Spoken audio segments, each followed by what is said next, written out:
And we'll get underway. Welcome, ladies and gentlemen, to the ASITII Festival of Space, the Australian Space Industry Technology, Infrastructure and Investment series of events. We have over 40 speakers from 4 different countries and over 17 sessions throughout.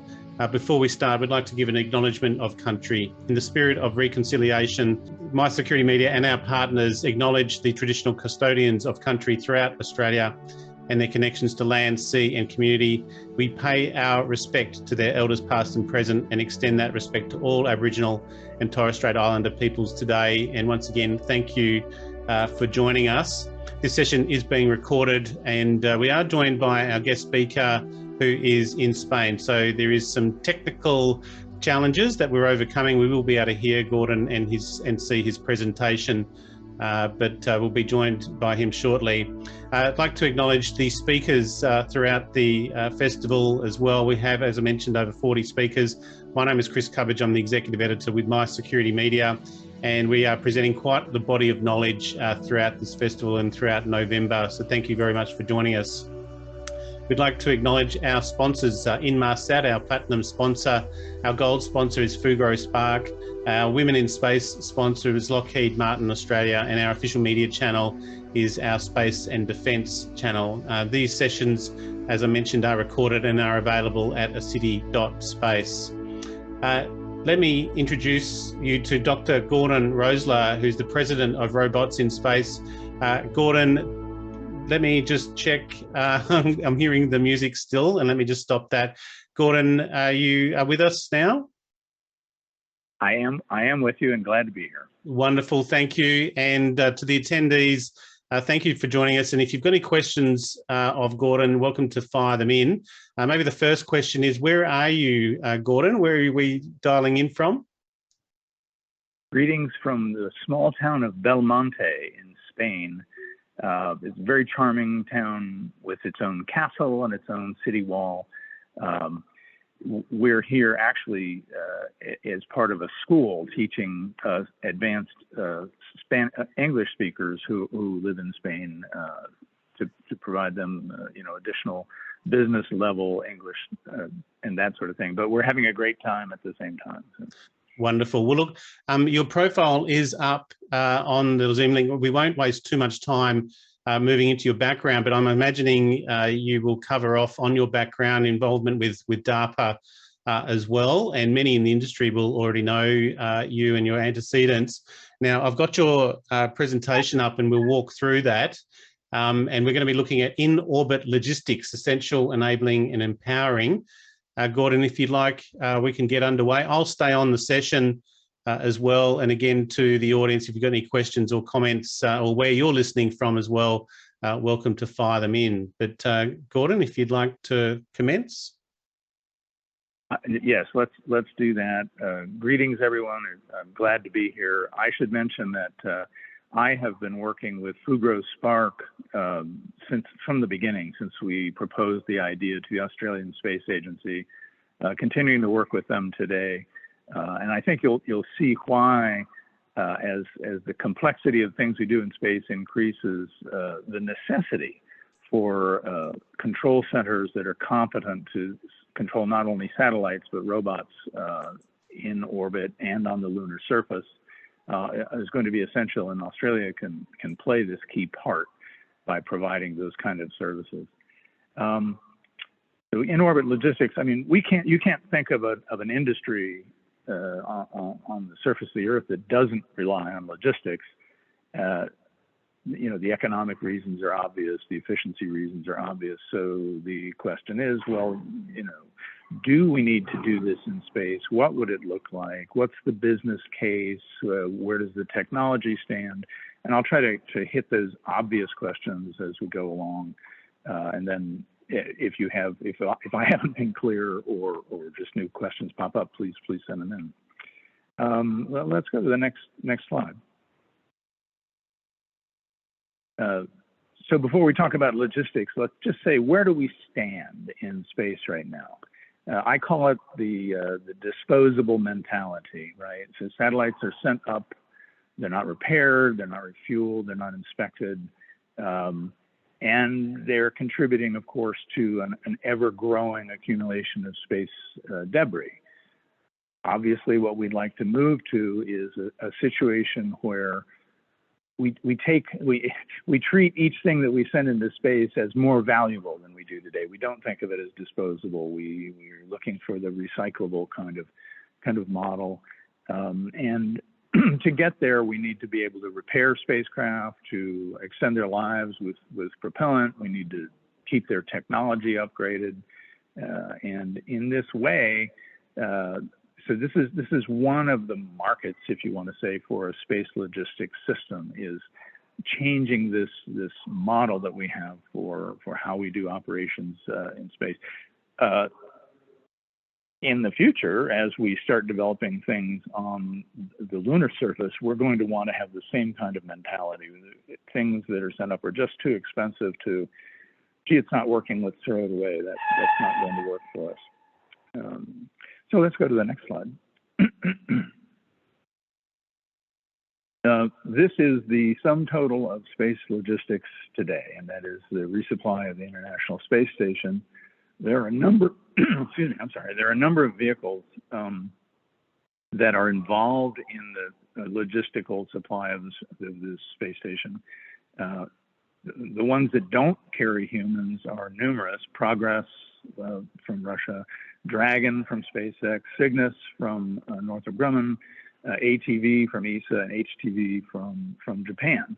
And the Canadarm is involved in the final grasping and berthing of these vehicles to the station. Humans are going up on 2 vehicles right now, the Soyuz from Russia and Crew Dragon from the United States. All of these vehicles are single use, except Crew Dragon is, and Dragon, both Crew Dragon and Dragon are reused vehicles. And they're able to survive the reentry into the Earth. But it's the only market right now for space logistics. So I'm going to propose that grow and develop. Next slide, please. What do I mean when I talk about space logistics? There are things going on right now that fall into this category. And then there are things that are being worked on that we expect to see in orbit in the next few years. So on this slide, if you look in the upper left-hand corner, by the way, Chris, is the audio coming through all right? I just thought I'd stop and check. Oh, we may not have lost. Sorry, no, all good, Gordon. I've had to find my unmute, but yes, good. All good. I know you're a busy guy. I just wanted to make sure. Thank you. Thanks very much. Take a look in the upper left-hand corner of this slide. MEV is what I'm talking about. This is a vehicle, and we'll talk more about it later, that is docking with satellites in geosynchronous orbit and using its own propellant in order to keep that satellite in the proper orbit, extending its life in this manner. There are 2 of these MEVs that are in operation now. And they are, the customer is Intelsat, so Intelsat is paying Northrop Grumman in order to provide these services. The next thing to get on orbit is the project that I was privileged to begin and to lead at the U.S. Defense Advanced Research Project Agency, and that project is called RSGS, Robotic Servicing of Geosynchronous Satellites. You notice that geo is kind of a common theme here. It's the orbit with the money, right? $100 billion a year of bits go out to geo and come back. So this is the place where there's clear business cases for doing some of these space logistics tasks. So RSGS is a spacecraft that has robot arms on it, and these arms are able to assist satellites that are damaged, that the solar panels or the antennas haven't deployed properly. They're able to connect new features to existing satellites, and they can even move a customer satellite from one orbit to another. But this adds another set of capabilities to the ones that MEV is already providing. And that will launch in 2024, and it will, like MEV, be operated and owned by Northrop Grumman. So any satellite operator in GEO that wants to get these services of repair and upgrade and inspection and that sort of thing can contract with Northrop Grumman, as Intelsat has done for the MEV. On the right-hand side of this slide, we see the remaining components of a robust space logistics infrastructure. So platforms where we can bring payloads and plug them in without having to build a complete satellite. Just, take a sensor, take a communications device, and plug it into a platform that provides attitude control, station keeping, power, communications, those sorts of things.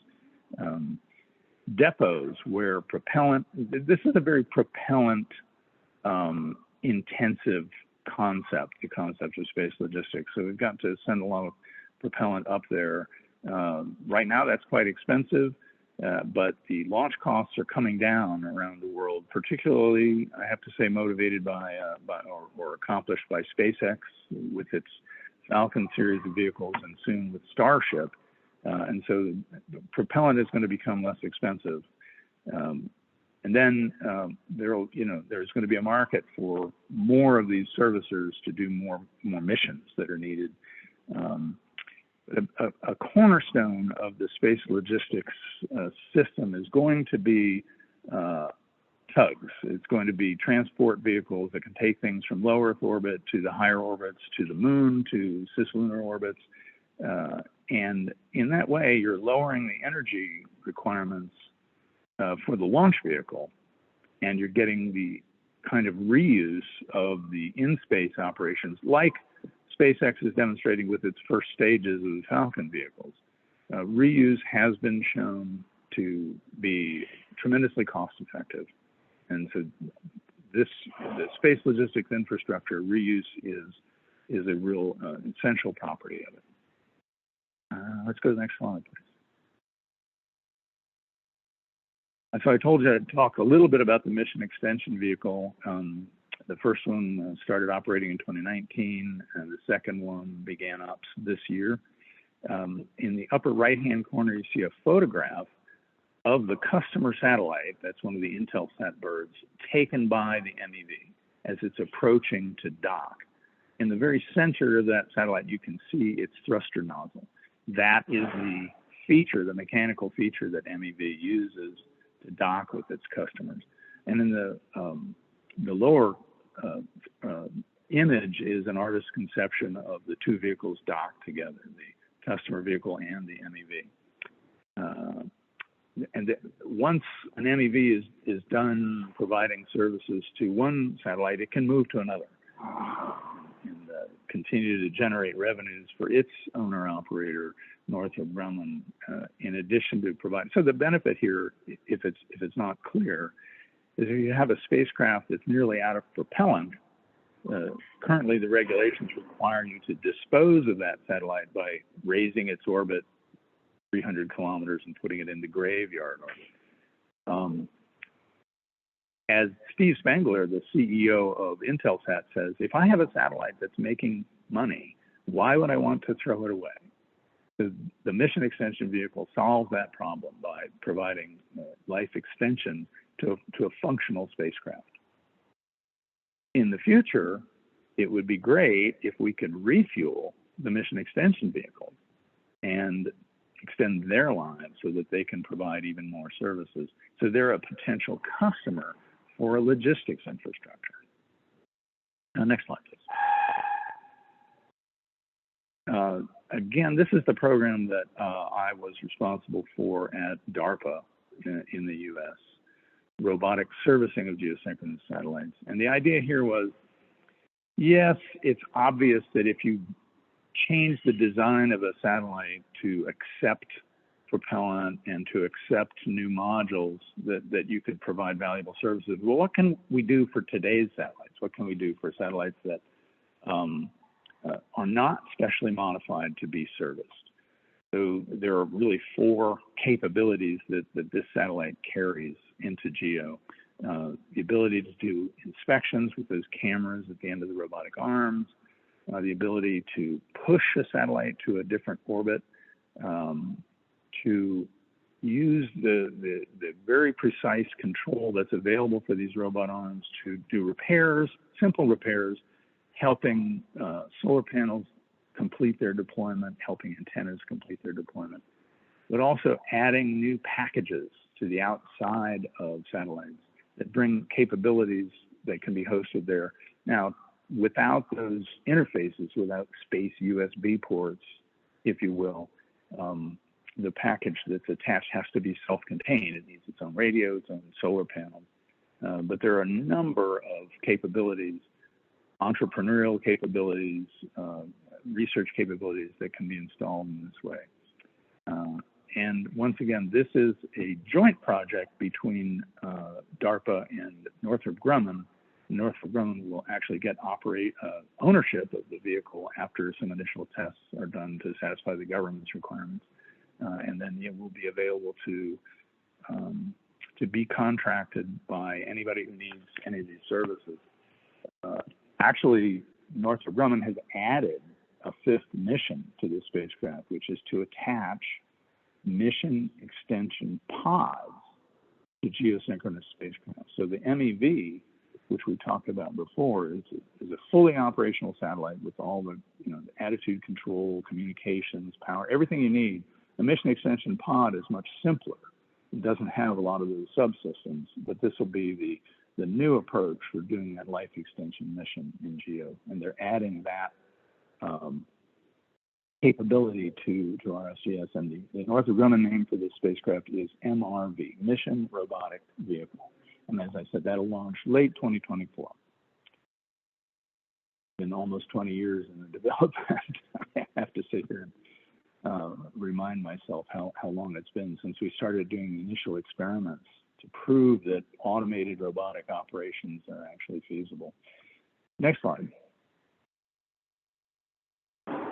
So the longer term vision is that there are, in addition to all these vehicles that I talked about and the little depots and persistent platforms and this sort of thing, that we have some major installations at various orbital locations, low Earth orbit, GEO, cislunar, where parts can be stockpiled, propellant can be stockpiled, humans might be able to operate at these stations, just like a major port for shipping lines, that services are available at the ports, loading and unloading, refueling, these kind of things. So this is a little bit further out kind of idea, but this is where we want to go. And the next logical question is, well, is there a value here? Is there a business model that makes sense? Are there customers? So next slide, please.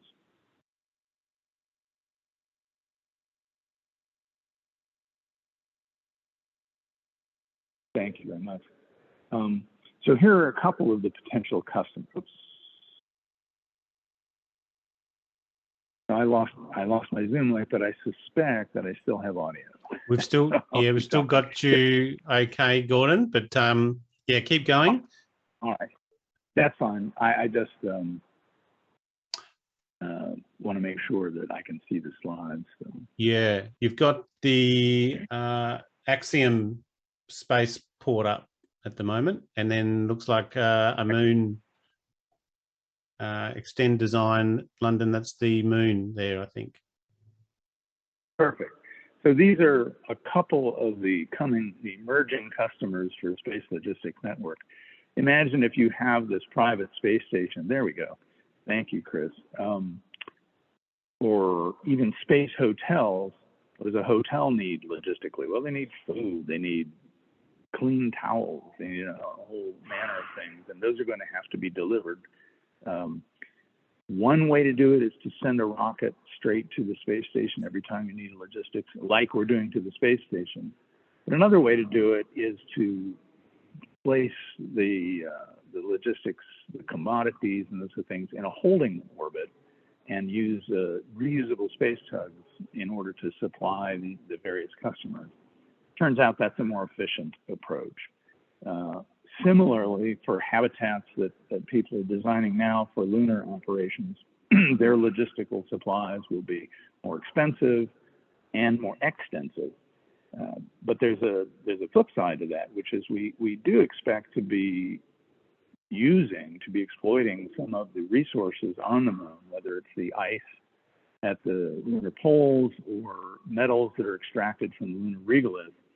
So the logistics network can also bring those supplies off the lunar surface with some sort of a reusable ascent descent vehicle, and then distribute those lunar resources to where they're needed, whether it's to refuel vehicles destined for Mars, or provide station-keeping propellant for geostationary orbit, or to construct space solar power stations.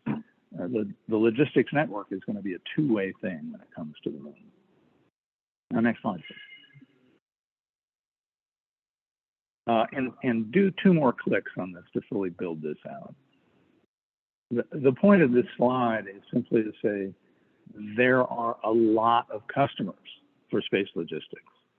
On the commercial side, we've already talked about life extension and technology upgrades, lunar resources, platforms where you can bring payloads that haven't been developed into a full spacecraft that can be hosted to do things.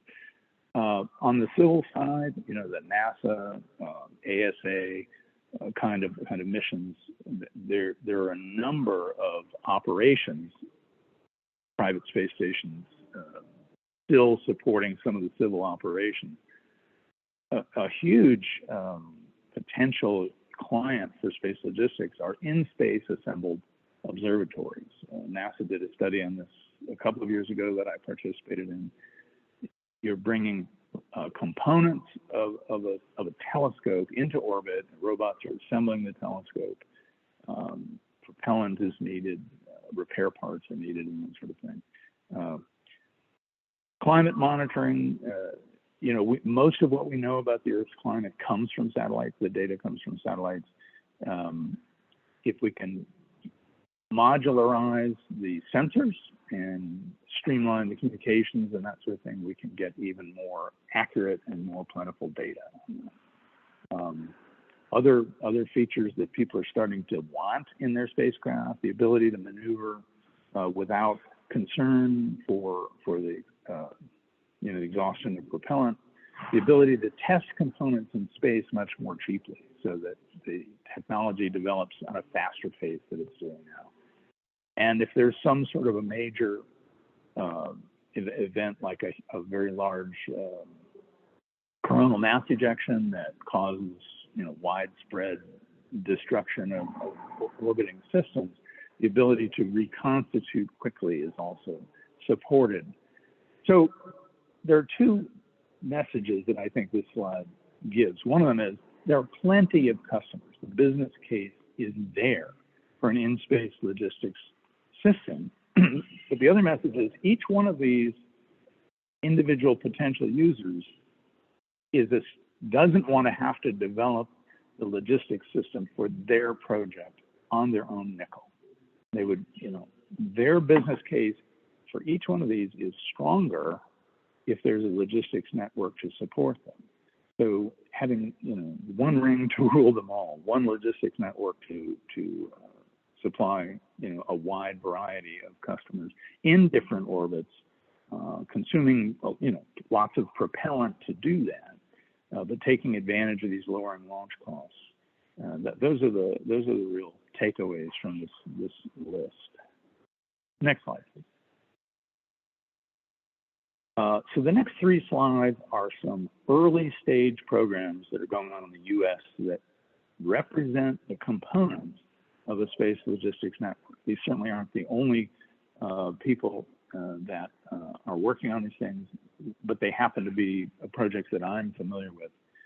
In the upper right-hand corner is a little symbol, and that is the logo of the Defense Innovation Unit in the U.S. So this is a very forward-leaning, commercially centric part of the U.S. Defense Department that says, hey, we will help you develop your systems.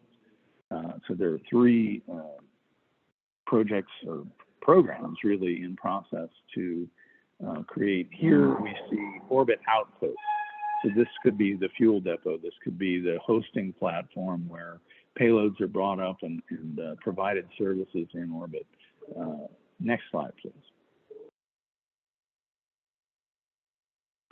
And here, multi-orbit logistics, here are your space tugs. Here are things to do long-range transfers of commodities and upgrade and payloads and modules and that sort of thing. And actually in the center is a very small, on the left, a fuel depot, and on the right is a lunar lander that could also be used to do some of the transfer of materials in orbit. On the top, you see a larger, heavier space tug, and at the bottom is a smaller one that can transfer one module at a time. So these are, once again, early stage projects that are being looked at for the logistics system. One more slide on this. This is the newest project at that Defense Innovation Unit supporting space logistics modularity. So we talked about the fact that we can do some useful operations on existing satellites, but if we were able to change the designs of spacecraft so that they could accept propellant easily and that they could accept new electronics and new components, maybe replace things like solar panels that tend to degrade over time, the system will be even more useful. So this project develops modular interfaces so that their connections are straightforward, and it's trying to develop low-cost robotic arms. The robotic arms for my program, the robotic servicing, the geosynchronous satellite, are very large, heavy, and expensive. They're perfect for what they're designed to do because they also act as a docking mechanism. But if you don't need to use your robot arms for docking, you can make them much lighter and less expensive. And that's one of the objectives of this program. Next slide. So this is it. This is my get off the stage slide. I would assert that space logistics, the concept, the technologies are indeed transformational, a very overused word. If we put this network in space, we're enabling this wide variety of applications that people are looking at doing and making them less expensive, making them more efficient. It has the ability to do this transformation from the disposable mentality to the recyclable one. There are benefits to the industrial base that I really haven't talked about, but the more modular, as we know from every industry that we can think of, the more modular it becomes, the more efficient it becomes. There are mass penalties when you make systems modular, right? Because you need the connectors, you need the additional structure and that sort of thing. But with the launch costs coming down, the mass penalties become less significant in the overall economic picture of space logistics. Unlocks value in entrepreneurship. So let's think about Amazon. Jeff Bezos did not have to create a logistics system in order to make Amazon happen. All he's doing is exploiting what was already there. Now that he's one of the 5 largest companies in the world, they're building some of their own logistics. But in the beginning, it was able to create one of the world's largest companies simply by using the logistics system that's already there. So as we build out the space logistics system, I think we'll find new applications coming that we never thought of. So it is a growth engine. I know that Australia is very interested in using its expertise in remote operations, such as Fugro Spark is building out, based on their remote operations for the resource industry. Some of the other world-leading companies, Rio Tinto, BHP, and these kind of things, recognize that those technologies could apply on their own, could help to develop those resources. And so the space logistics system will support all of that. And finally, we get, when we launch space systems today, they're almost instantly obsolete. And so this network has the ability to keep things up to date, to make them useful for longer periods of time, to cherish each of the things that we launch into space and add value to it by keeping up to date. So that's my message. I know that it's very general and broad, but I look forward to answering any questions that you have, and thanks so much. Thank you, Gordon, and do welcome questions from the audience if you've got them. I'm just going to swap over here for a second. Now, Gordon, just double checking you're not getting music there. You shouldn't be. I've got a couple of questions, Gordon, if that's okay. You can hear me okay? Yes, I can. Can you hear me? Yep, all good. I'll come up just for the audience, welcome to fire in any questions that you've got. Of Gordon, particularly given his expertise. We did run a robotics and AI panel last week, and one of the sort of the key points that came up was the environment that and the difference between an Earth environment and a space environment for robotics. Is that a challenge that's sort of been overcome, and how do you find that difference in the projects that you've been working on? I absolutely agree that that's a key issue. I wouldn't say the challenge has been overcome. I would say that we can build robotic systems that operate satisfactorily in space for a number of years. The Canadarm on the space station is a perfect example of that. But the remaining challenge is to get that cost down. So there's half a dozen reasons why you cannot buy an industrial robot arm and send it into space. The radiation environment is one, the thermal environment, the vacuum, the materials constraints, and so on mean that a robot arm to operate in the vacuum of space is a very special thing. You can't use the same lubricants because of the temperatures in the vacuum. You can't even use the same wiring, and certainly not the same chips, because the chips are subject to the radiation in the space environment. So this is an important challenge to make the space logistics network more affordable. I did mention the projects going on at sponsored by the Defense Innovation Unit, and they are in fact addressing this challenge of getting the cost down for space-capable robot arms. The other one was the amount of automation that is there. Are these remotely controlled robotics, or you see that it can be close to fully automated, and then maybe the difference between automated and autonomous? I take it you're dealing with automated systems rather than autonomous systems, and do you see autonomy being brought in? Autonomy is another one of those things that will lower the costs and probably have some advantages in safety as well, safety and reliability, but there's a development cycle that needs to go on there. Then that's still at the middle readiness tiers. Let me give you an example of the project that I worked on, robotic servicing of geosynchronous satellites. There's only one operation that is automated, and that is the motion of the robotic arm to dock with the customer satellite. That is a completely automated operation for many reasons, but primarily for safety. If there's an unanticipated motion, a thruster fires, a reaction wheel turns during that docking process, you want to be able to react to that without having to deal with the time delays to the ground and the operator misperception, and communications dropouts, and all that sort of stuff. So when you have a dynamic situation, two spacecraft close to each other with relative motion, automation is essential, and that is a solved problem. So that particular capability has been demonstrated in ground test facilities over and over. So we know how to do that, and we know that it enhances the safety of the operation. We want to add automation, but one of the challenges is many of the systems that we encounter in a repair scenario, for example, are unanticipated. Many of the geometries, I mean to say. So what exactly is wrong with that solar panel? Why didn't it come out? And where do we want to apply forces and that sort of thing? Automating that is difficult. So those kind of operations would be controlled from the ground.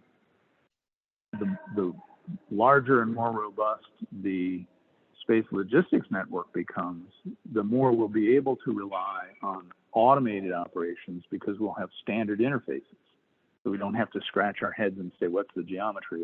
We already know what the geometry is. It's the mating side of the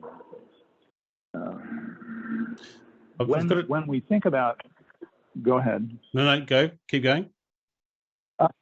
When you think about a terrestrial logistics network, think of all the different disciplines and skills that are involved in making that work. You know, you have everything from forklift drivers to planners and schedulers to salesmen and insurance and that sort of thing. And one of the interesting questions is, for a space logistics network, which ones of those skills do we still need and which ones can we automate? And when we do decide to automate, can we find the algorithm developers and the coders and the testers to make sure that, you know, so there's a resource question here. You know, automation sounds great until you say, and who exactly is going to build that? Who's going to do that? Well, that leads maybe to the next question. I've got a question from the audience here. Is what opportunities do you believe exist for a market like Australia? You know, we've got a relatively small space sector, and even though it's been around for a while, in terms of a strategic approach for national sovereignty, the space industry is in its early days. Where do you think Australia should be focusing on in terms of those opportunities? I think there are two areas, and the first one is the moon, because when it comes to doing operations on the moon, especially robotic operations, there is no leader, right? Everyone is basically starting from ground zero. Yes, we've had a few spacecraft in the past. The Russians had their Lunokhod or Luna robotic vehicles on the moon. The Chinese have the Chang'e 4, Chang'e 5 series of spacecraft. But really, when you think about the variety of things you want to do on the lunar surface, whether it's extracting regolith, processing it, providing communication, the field is wide open. And so the technologists, the excellent technologists in Australia can apply themselves to that.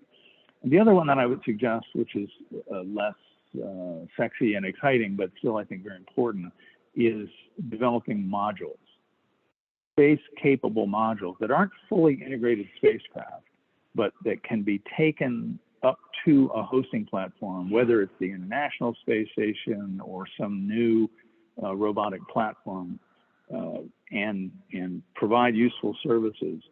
The logistics network will enable that. It will enable launching a module into an orbit, transferring the module to a hosting platform, installing it, and it takes the burden off of any given capability developer of having to build a completely integrated spacecraft.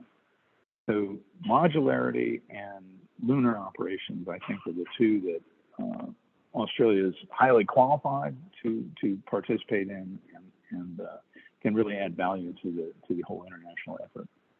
I suppose just to finish off, and do appreciate your time, the time frame that you think we're working to. You talked about sort of the broader industry, particularly sort of space logistics, and how you see that is, and you mentioned also the 20 years have gone past quite quickly in terms of some of the projects.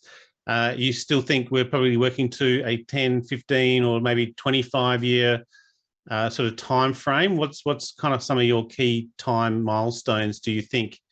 Or do you find it's been quite laid out in terms of that roadmap that we are following? So I think the time frames are much shorter and nearer at hand than many people have in their minds. If we look at the things that are going on now, so there are mission extension vehicles flying. There's a robotic servicer that could be a customer for a logistics system that will launch in 2024.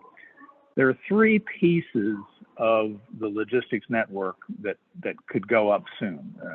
A depot for propellant and components, a hosting platform for these modules that I've talked about, and the transfer vehicles. Each one of those could be developed on a 5-year and maybe 7-year cycles. So we're talking about late 2020s to get those in operation. And then, you know, as the economics become more clear and people see, well, you know, how much transport is needed versus how many depots and that sort of thing, the thing will flesh itself out. But certainly the early components could be up there in 5 to 7 years and start proving this all out. And then I will say that. Sorry, go. I will say that in the U.S., a lot of consideration is being given to the space logistics notion, and there's work going on in the government to try to figure out how to resource it. The model that really seems to make sense is that the government provides really 3 things. It provides some seed funding. It acts as a customer, because you saw many of the missions that could be supported by a space logistics network are government missions, like meteorology, you know, like science and those sort of things. And then the third thing that the government can continue to provide is the technology development. At least in the U.S., the space robotics and some of the high technology space components, the expertise is in our government laboratories. So the project that I led, the robotics expertise, was in the government laboratory. But people know how to build satellites, so companies know how to build satellites. So the model would be the government provides some seed funding. The rest of the funding comes from private industry, with the expectation that the operations of the network will provide the revenues to make that a good investment. Great. Well, look, thank you so much for that. And I do appreciate we overcame the network issues for you, Gordon. You're there in Spain. Yes, you're otherwise... Yes, you did. It was a rough effort. Thank you so much. You're otherwise based in the US, and hopefully we will welcome you here to Australia. And you mentioned you've been working, or you did used to work with Fugro Spark? I'm working with them today. I did tell them they wouldn't be seeing me for a couple of months while I'm in Europe, but no, I enjoyed working on the proposal with them, and now finding partnerships that are developing for the use of Spark, both in Earth orbit and on the lunar surface. So Spark is something that companies in the U.S. are looking at as something that can help them meet their mission needs. I'm really pleased to be a part of that effort. Wonderful. And for the audience, as I said, this session is recorded, will become available, but otherwise you're welcome to reach out to Gordon, I think probably best through LinkedIn, or have a look at Robots in Space. So Dr. Gordon Roesler, thank you so much for your time, and we will let you go, and I'll end the session with you. So thank you so much. Yeah, you're most welcome, and I really enjoyed it. Thank you very much. Just for the audience, let me just finish off if we can. Thank you very much for attending this particular session, and we'll be back next Wednesday, and we've got the value of data from space. So we've got Andy Bauer, who is the CEO with Kleos Space, and then we've also got Lloyd Damp, who is the CEO and founder with Southern Launch here in Australia as well. So we'll be back next Wednesday. Please tune in then, and the sessions will be available on ASITI.space as well. So thank you so much. Enjoy your evening or the rest of your day.